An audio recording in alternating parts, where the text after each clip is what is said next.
은혜가 함께 하실 줄 믿습니다. 아멘. 지난주에 미국에서 대박이 터졌습니다. 밀레니엄 메가밀리언이라고 하는 로또 당첨자가 사우스캐롤라이나 주에 있는 심슨빌이라고 하는 도시의 한 주유소에 있는 그 마트에서 그 당첨자가 나왔습니다. 그 주유소 주인은 그 당첨된 로또를 판 것 때문에 약 5만 달러, 그럼 우리나라 돈으로 한 6천만 원 정도 가까이 되지요? 의 포상금을 받는답니다. 그리고 딱 한 명이 당첨됐어요. 5번, 28번, 62번, 65번, 70번. 그리고 이제 그 나라는 좀 뭐 다른 제도가 있어서 메가볼이라고 하는 것도 당첨돼야 되는데 메가볼 5번 해가지고 딱 한 사람이 당첨됐는데 당첨 금액이 16억 달러. 우리나라 돈으로 1조 7천억 정도 되는 돈입니다. 그것을 29년 동안 나누어서 29년 동안 똑같은 금액을 나누어서 탈 수 있고요. 싫습니다. 나 그 돈 가지고 대한민국으로 도망갈래요. 일시불로 받으려고 하면 9억 1230만 달러. 9억 1300만 달러. 약 우리나라 돈으로 1조 원 정도 되죠. 를 일시불로 받을 수 있답니다. 예수 믿는 사람일까요? 안 믿는 사람일까요? 그래서 제가 이메일을 보내서 11조 했냐? 11조 할 교회가 마땅치 않으면 주사랑교회라는 교회도 있다고 이메일을 보내려고 했더니 정말 안타깝게도 사우스캐롤라이나 주, 미국에 52개 주가 있죠. 그런데 사우스캐롤라이나 주는 그 복권 당첨자의 신원을 밝히지 못하도록 한 8개 중에 한 주랍니다. 그래서 복권 당첨자의 신원을 밝힐 수가 없답니다. 이제 흥행을 위해서 복권 그 회사에서는 밝히고 싶은데 나머지 44개 주 거기서는 이제 복권 당첨자 이 사람이 당첨됐습니다.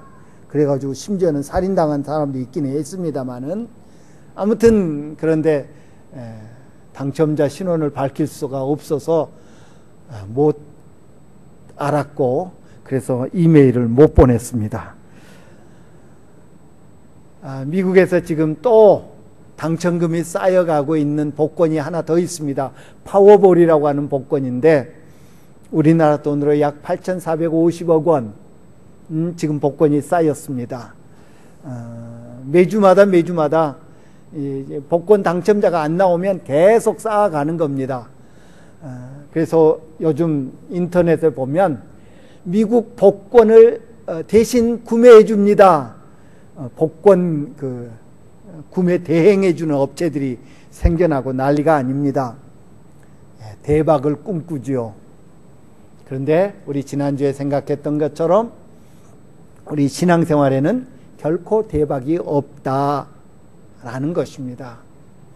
하나님 내게 믿음 주십시오 하면 어느 날 그냥 하늘에서 믿음이 뚝 떨어져 가지고 갑자기 목소리가 허스키로 변하고 할렐루야 하면서 그러지 않는다는 것입니다. 정말 우리나라 안타까운, 요즘은 조금 덜 그러는 것 같습니다만은 안타까운 현실이 여러분 돈 한 3천만 원만 있으면 목사 안수 받을 수 있습니다.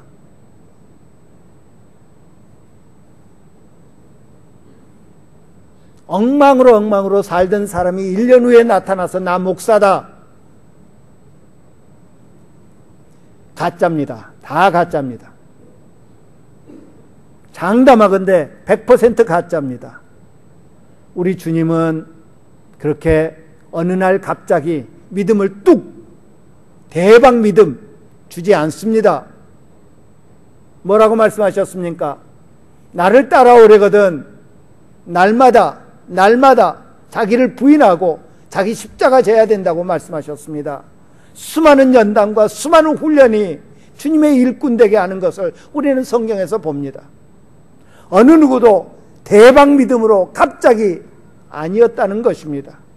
바울 사도 역시 예수님을 만난 다음에 아라비아 광야로 나갔습니다. 연단의 기간이 있었습니다.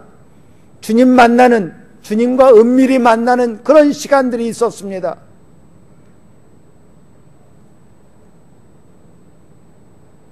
예수님의 제자들이 선생님, 우리에게 믿음을 더하소서, 하나의 아버지가 내가 믿나이다, 나의 믿음 없는 것을 도와주십시오. 그때에 대박 믿음 주셔서 갑자기 제자들의 믿음이 일취월장 아무도 따라올 수 없는 정말 기적적인 믿음의 소유자가 됐더라. 아니었습니다. 주는 그리스도시요 살아계신 하나님의 아들입니다 라고 고백했던 베드로가 예수님을 부인했습니다. 고기나 잡으러 가자.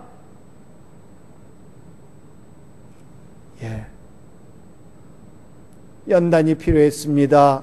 훈련이 필요했습니다. 주님과 함께하는 긴 시간이 필요했습니다.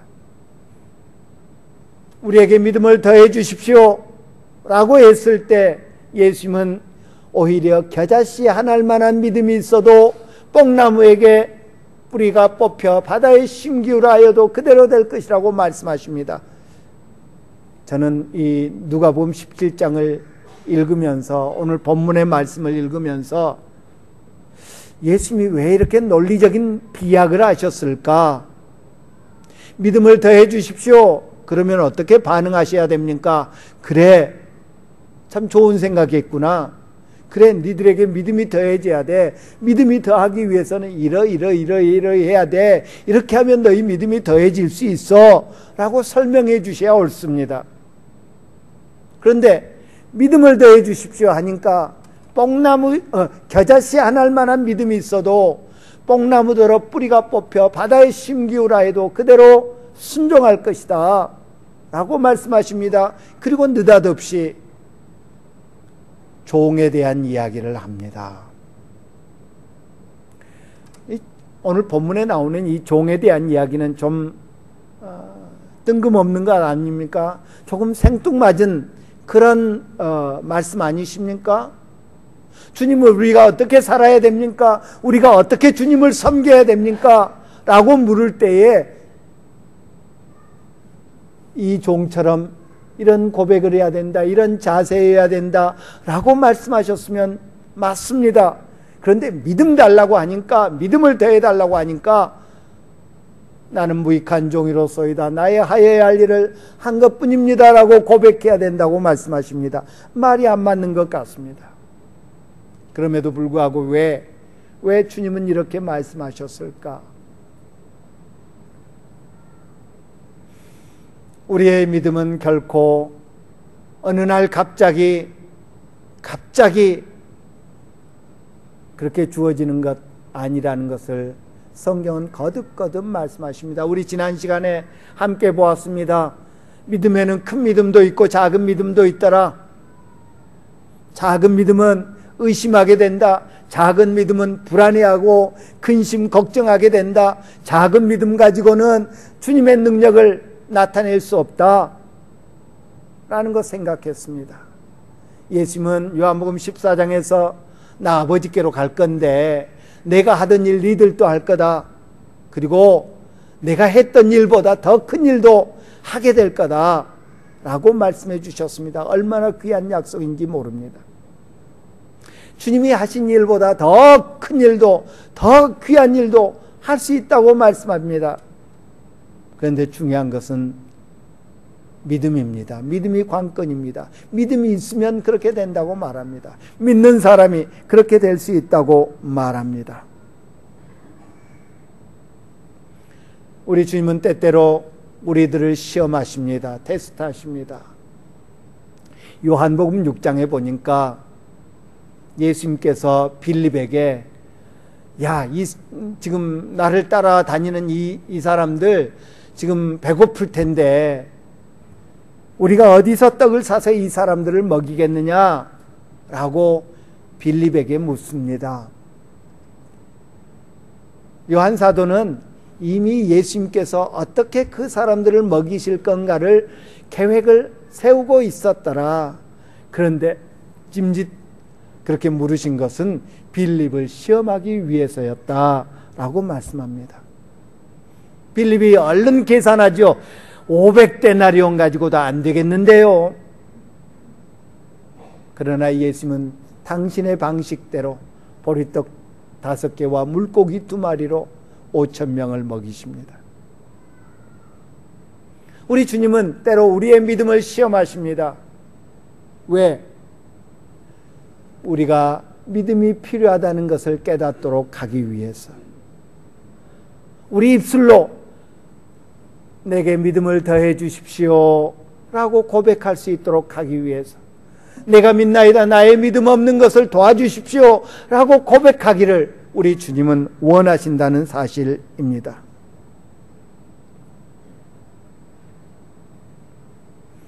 우린 지난 시간에 우리 앞에 놓인 문제, 우리 앞에 놓인 장애물이 얼마나 큰가 보다 더 중요한 것은 그 문제를, 그 장애물을 헤쳐나갈 수 있는 믿음이 우리에게 있는가가 더 중요하다라는 것을 생각했습니다. 우리에게 믿음을 더해 주십시오 라고 늘 기도합시다. 여전히 우리에게는 더 큰 믿음이 필요합니다. 더 귀한 믿음이 필요합니다. 하나의 아버지처럼 내가 믿습니다. 그런데 믿음이 부족합니다. 믿음이 연약합니다. 때로는 믿음을 상실합니다. 도와주십시오. 도와주십시오 라고 늘 간구하는 그런 우리들이 되어야 되겠습니다. 오늘 본문에서 예수님은 믿음을 주십시오, 믿음을 더해 주십시오 라고 말하는 제자들에게 겨자씨 한 알만큼의 믿음이 있어도 뽕나무더러 뿌리가 뽑혀 바다에 심기로 하여도 순종할 것이라고 말씀합니다. 이 뽕나무 입장에서 한번 생각해 봤습니다. 뽕나무한테 야, 너 뿌리가 뽑혀서, 뿌리채 뽑혀서 저 바다에 심겨져라. 그 말은 무슨 말입니까? 너 죽어라 그 말입니다. 너 죽어라. 제가 아는 상식으로 뽕나무가 바다 물을 먹고 자란다, 자랄 수 있다, 아마 아닐 겁니다. 제가 잘 몰라서 그러는지 모르지만 바다 가운데 심겨져서, 그것도 육지에서 자라던 뽕나무가 뿌리째 뽑힌 채로 바닷물이 있는 바다에 심겨진다면 말라 죽습니다. 너 죽어라. 그래도 그대로 순종할 것이다 라고 말씀하십니다. 이를 통해서 우리 주님은, 그리고 계속되는 종의 도리에 대해서 말씀하시면서 예수님은 믿음의 본질, 우리에게 믿음을 더해 주십시오 라고 요구하는 제자들에게 도대체 믿음이란 뭐냐? 믿음의 본질을 알려주고자 하신 거라고 생각합니다. 너희에게 겨자씨 한 알만한 믿음이 있었더라면 이 뽕나무더러 뿌리가 뽑혀 바다에 심기어라 하였을 것이요 그것이 너희에게 순종하였으리라. 뿌리가 뽑혀 바다에 심기어라 하였을 것이요, 바다에 심기어라 명령하였을 것이라는 말입니다.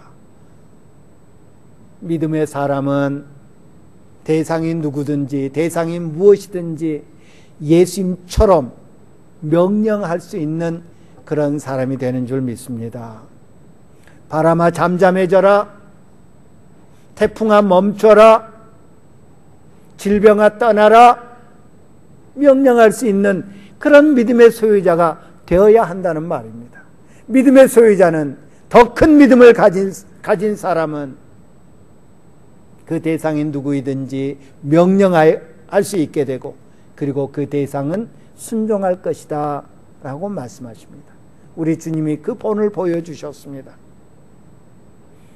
질병을 향해서, 귀신을 향해서 우리 주님은 설득하고 어떤 다른 방법을 사용하지 않으셨습니다. 명령하셨습니다. 바람을 향해서 명령하셨습니다. 혹은 파도를 향해서 명령하셨습니다. 우리 주님은 친히 모든 것들을 향해서 명령하셨고, 그리고 그 모든 것들은 심지어 죽음마저도 예수님의 명령에 순종했더라라는 것을 우리는 복음서를 통해서 봅니다. 우리 주님 분명히 약속하시기를 내가 한 일을 너희도 할 것이고 내가 한 것보다 더 큰 일을 할 것이라고 말씀해 주셨습니다. 주님이 믿음으로 질병을 향해서 명령하셨고, 주님이 믿음으로 귀신을 향해서 명령하셨고, 주님이 믿음으로 세상을 향해서, 자연을 향해서 명령하셨다면 우리도 그 믿음으로 명령하는 자가 되어야 되는 줄 믿습니다. 결코 그것이 허황된 것이 아니고요, 결코 그것이 잘못된 것이 아니고요, 중요한 것은 우리에게 그 믿음이 있느냐라는 것입니다. 비록 주님의 제자들이었지만 귀신에게 명령하지 못했습니다. 왜? 이 믿음이 없는 세대여 내가 언제까지나 너희와 함께 하겠느냐? 예수님이 제자들을 향해서 말씀하셨습니다. 믿음이 없었던 연고입니다.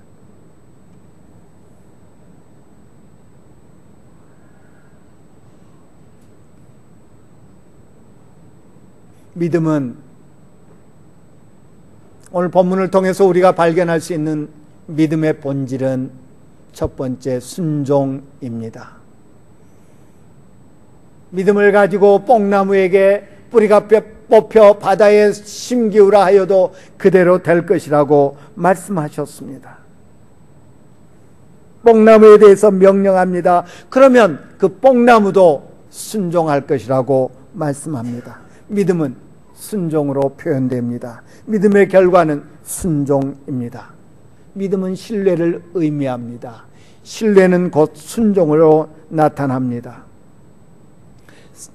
사무엘 하에 보니까 다윗이 왕이 되었을 때에 블레셋 사람들이 쳐들어와서 그 예루살렘의 바로 코앞에 있는 베들레헴에 진을 쳤습니다. 다윗은 원래 베들레헴 출신이었습니다.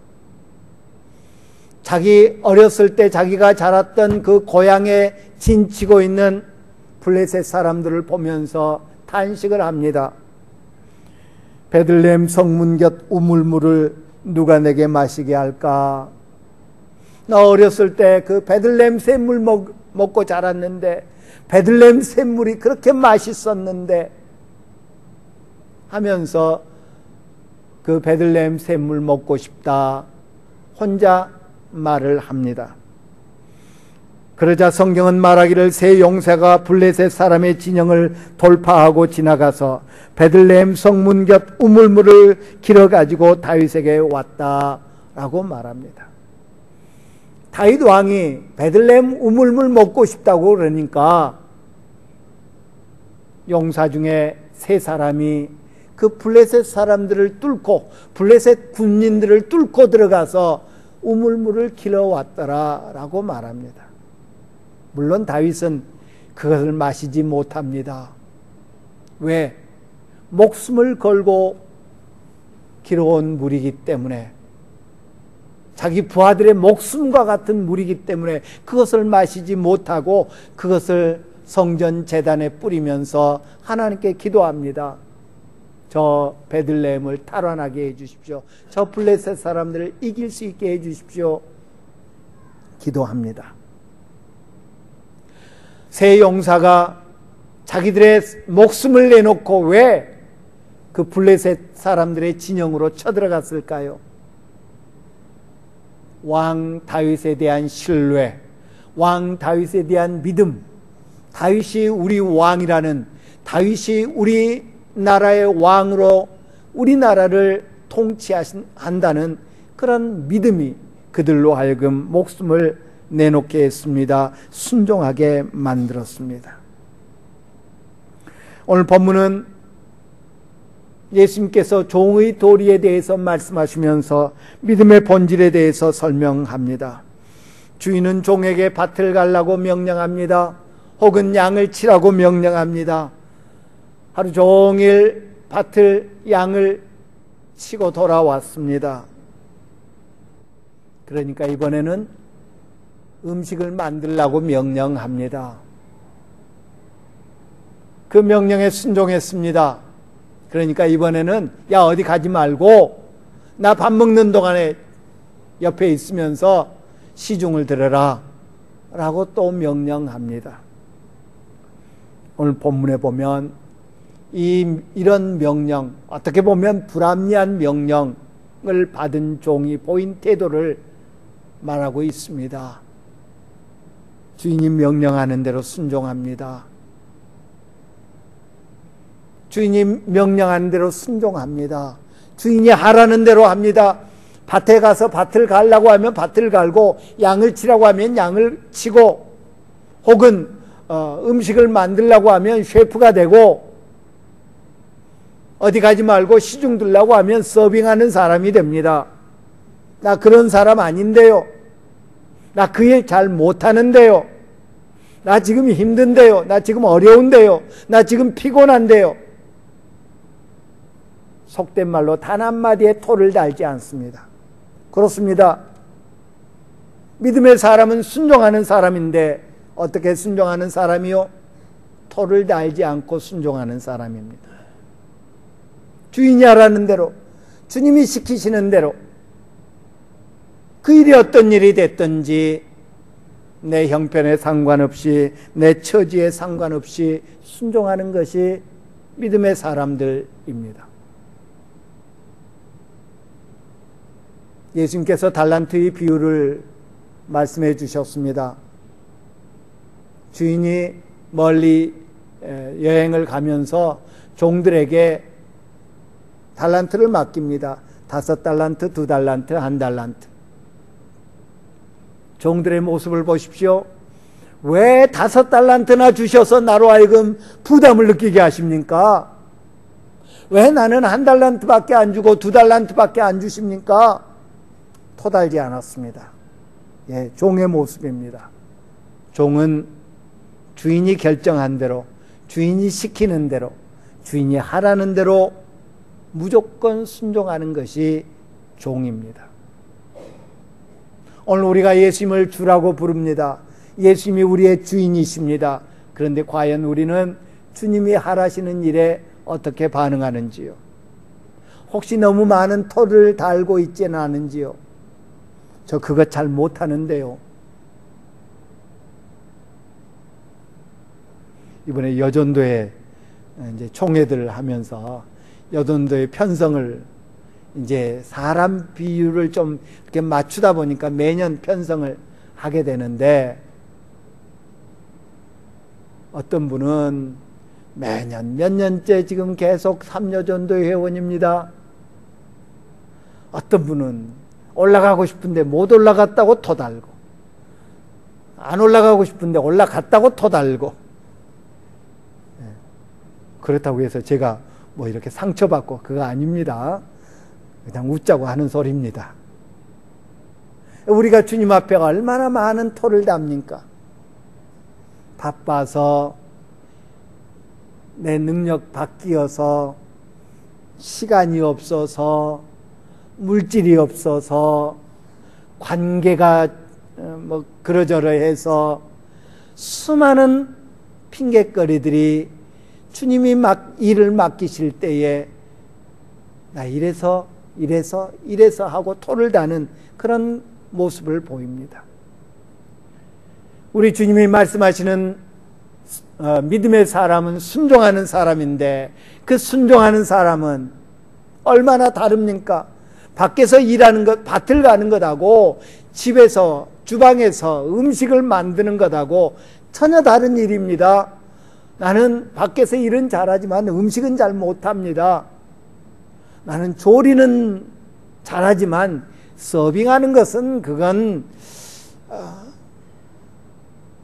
이러면서 핑계댈 수 있었지만, 거절할 수 있었지만, 믿음의 종은, 주인을 믿는, 주인을 신뢰하는 종은 하라는 대로 하는 종이라고 말씀하고 있습니다.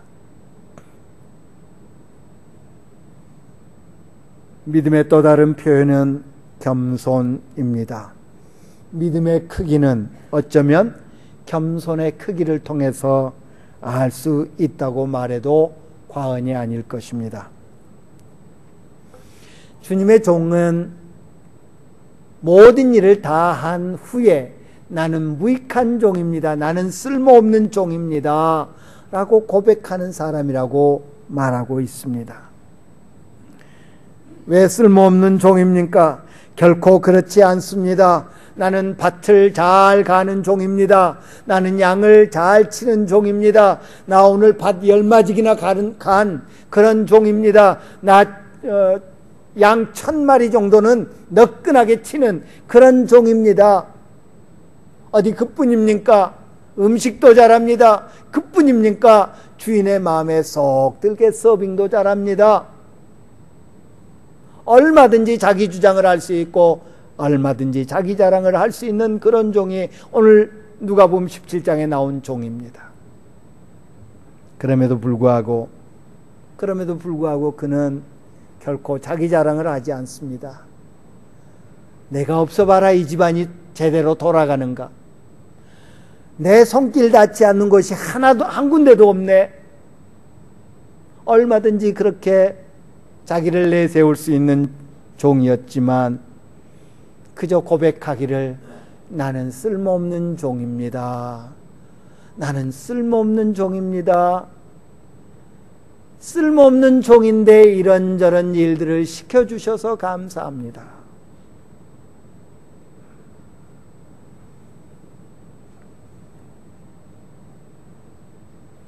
예수님은 달란트 비유에서 한 달란트 받았던 사람, 땅에 묻어두었다 다시 가져온 한 달란트 받았던 그 사람을 책망하시죠. 그러면서 말씀하시기를 이 쓸모없는 종을 바깥 어두운 데로 내쫓아라. 거기서 슬피 울며 이를 가하는 일이 있을 것이다 라고 말씀하셨습니다. 나는 쓸모없는 종입니다 라고 내가 고백하는 것과 주인이 이 쓸모없는 종아 라고 말하는 것과는 정말 큰 차이가 있죠. 쓸모없는 종인데, 아무짝에도 쓸모없는 종인데 사용하여 주시니 얼마나 열심히 하겠습니까? 얼마나 충성하겠습니까? 쓸모없는 종이라고 자기 스스로를 생각하는 사람이 밖에서 일하고 돌아왔는데 주방에서 일하라고 한다고 해서 나 못합니다 하겠습니까? 아유, 하지요.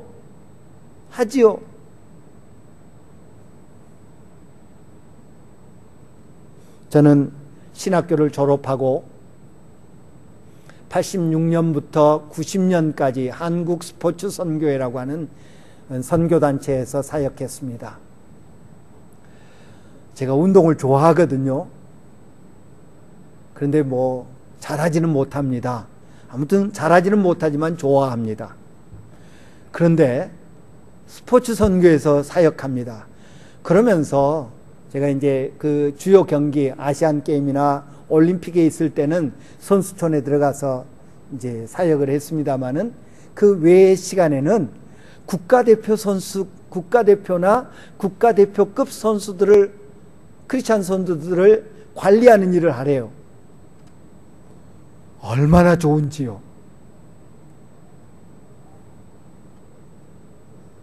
한국체육대학 들어가서 예배 인도하죠. 성경 공부 인도하죠. 용인에 있는, 지금은 이름이 바뀌었습니다마는 옛날 용인대학, 지금 옛날 유도대학, 거기 가서 유도 선수들 성경 공부 인도하죠. 태능 선수촌 가서 수요 예배 인도했죠. 그러면서 TV에서 보던 선수들 봅니다. 그 당시에 기흥에 동아 그 탁구단 훈련원이 있었는데 거기서 국가대표 선수들이 훈련했어요. 남자 선수들 유남규, 이택수 뭐 이런 선수들 같이 예배드리고 그러죠. 양영자, 현정화, 홍차오, 홍순아 뭐 이런 친구들, 이런 선수들이 선수 생활할 때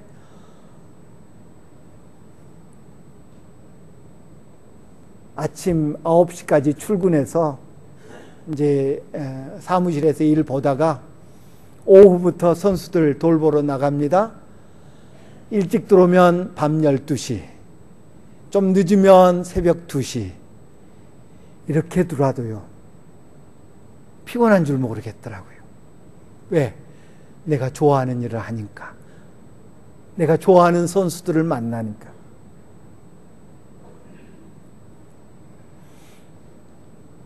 운동을 좋아하는 제가 국가대표급 운동선수들 경기장에 가서 기도해주고, 그 선수들이 힘들고 어려울 때 또 찾아와서 같이 상담하고, 힘든 줄을 모릅니다. 왜? 운동에 대해서는 국가대표급 선수들하고는 견줄 수 없는 그런 저지만, 운동을 좋아하는 선수가 운동을 좋아하는 사람이 운동하는 선수들을 돌볼 수 있어서요.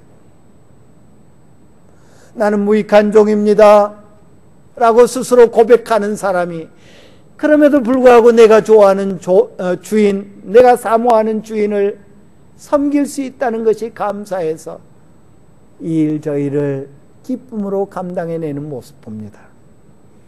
그러나 믿지 아니하는 종, 믿음이 없는 종은 주인의 뜻을 알지 못합니다. 주인이 기뻐하는 일을 알지 못합니다. 아니, 주인을 기쁘시게 할 마음이 없습니다.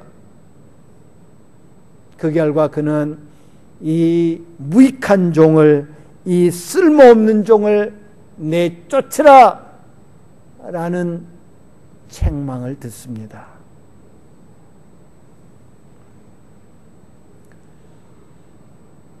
믿음의 종은 순종하는 종입니다. 믿음의 종은, 믿음의 사람은 겸손한 종입니다. 또한 믿음의 사람은 하나님 앞에 충성하는 종입니다. 겸손한 종은 나의 나된 것은 하나님의 은혜라고 고백하는 바울과 같은 종입니다. 겸손한 믿음의 종은 사람이 무엇이기에 주께서 그를 생각하시며 인자가 무엇이기에 주께서 그를 돌보시나이까 라고 고백하는 다윗과 같은 종입니다. 믿음의 종은 충성하는 사람입니다. 오늘 본문에서 예수님은 믿음이 있는 사람, 믿음이 더해진 사람의 특징을 순종하는 사람, 자기를 낮추는 겸손한 사람, 그리고 명령받은 것을 다 행한 사람이라고 말하고 있습니다. 오늘 본문의 종에게서 우리는 참된 충성의 모습을 봅니다. 하나님을 믿는 사람은 하나님의 명령에 절대적으로 충성하는 사람입니다. 충성은 자신의 뜻에 의하지 않습니다. 내 생각에 따라서, 내 판단에 따라서 내가 하고 싶어서 충성하는 것이 아니라는 것입니다. 충성은 내가 충성하는 대상에게 대상의 생각에 따라서, 대상의 명령에 따라서 100% 행하는 사람입니다. 우리는 대표적으로 믿음의 사람 바울을 떠올릴 수 있습니다. 내가 복음을 전할지라도 자랑할 것이 없으면 내가 부득불을 할 일임이라. 만일 복음을 전하지 아니하면 내게 화가 있으리로다. 그는 주님을 위해서 최선을 다했던 사람입니다. 그리고 스스로 생각하기를 내가 이렇게 충성하지 않으면 내게 화가 있을 것이다 라고 말합니다. 헬라인이나 야만인이나 지혜 있는 자나 어리석은 자에게 내가 빚진 자다 라고 바울 사도는 고백합니다.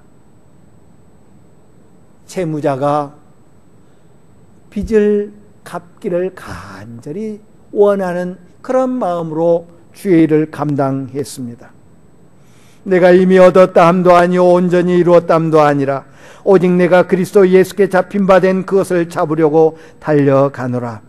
형제들아, 나는 아직 내가 잡은 줄로 여기지 아니하고 한 일 즉 뒤에 있는 것은 잊어버리고 앞에 있는 것을 잡으려고 표대를 향하여 그리스도 예수 안에서 하나님이 위에서 부르신 부르심의 상을 위해서 달려가노라 라고 말씀하셨습니다.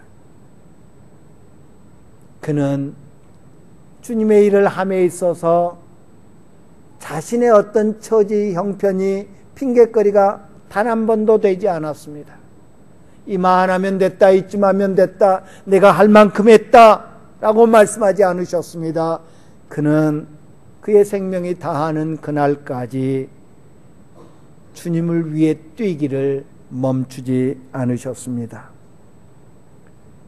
요한 사도는 서문학교에 편지하면서 우리 주님의 환상을 통해서 서문학교에 편지하면서 내가 죽도록 충성하라, 그리하면 내가 생명의 관을 내게 주리라 라고 말씀하셨습니다. 주님이 우리에게 기대하시는 충성은 목숨을 내놓는 충성이라는 것입니다. 죽도록 충성해라. 죽도록 충성해라. 내가 선호하는 일, 내가 좋아하는 일, 쉬운 일 골라서 열심히 하는 것, 그게 충성이 아니라는 것입니다. 하기 싫으면 안 하고 힘들면 다른 사람에게 떠넘기고 이런 핑계 저런 핑계를 동원해서 어떻게든 발을 빼려고 하는 그런 모습은 믿음을 더해 주십시오 라고 믿음을 구하는 성도의 모습이 아니라는 것입니다. 우리에게 순종이 있습니까? 어느 정도 순종합니까? 우리에게 겸손이 있습니까? 나는 무익한 종인데, 그래서 우리 주님이 내게 맡기신 일이면 무엇이든지 어떤 일이든지 어떤 하찮은 일이든지 어떤 큰 일이든지 마다하지 않겠습니다 하는 그런 겸손이 있습니까? 아무 일이든지 다툼이나 허영으로 하지 말고 오직 겸손한 마음으로 자기보다 남을 낮게 여기고 각각 자기 일을 돌볼 뿐더러 또한 각각 다른 사람들의 일을 돌보아 나의 기쁨을 충만하게 하라. 빌립보서 2장에 말씀하고 있는 것을 봅니다. 주님이 기뻐하시는 겸손은 다른 사람의 일을 돌봐주고 나의 일에 최선을 다하는 그런 모습이라는 것입니다. 주님께 얼마나 주님께 충성합니까? 충성한다고 하면서 우리가 선택하려고 하는 그런 모습은 보이지 않는지요. 명령받은 것을 다 행한 후에 이르기를 우리는 무익한 종이라 우리가 하여야 할 일을 한 것뿐이라 라고 고백하는 사람이야말로 믿음의 사람이다 라고 우리 주님은 말씀하십니다. 명령받은 것을 다 행한 후에